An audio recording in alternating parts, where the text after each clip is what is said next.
তাই বলুন যে পানি কি কখনো মানে মাপা যায়?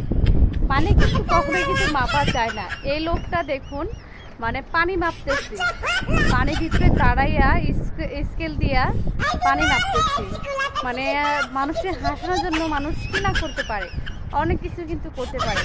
মানে হাসানোর জন্য স্কেল দিয়ে পানি কিভাবে মাপতেছে, সত্যি কিন্তু অবাক করা ভিডিও।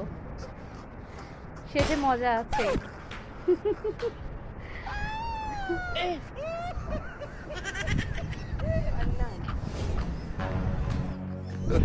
এই লোকটা শুয়ে আছে, কি করলো, তার গলায় একটা মানে খেলনা একটা সাপ দিয়ে দিল। লোকটা তো মনে করছে এটা সত্যিকারের সাপ, কিভাবে মানে ভয় পেয়ে গেছে। আমিও তো ভাবছিলাম যে সত্যিকারের সাপ নয়, এখন দেখি না এটা হচ্ছে খেলনা সাপ। সত্যিকারের সাপ কি এরকম করে মানে দিয়ে ভয় দেখানো যায়? কখনোই কিন্তু ভয় দেখানো যায় না।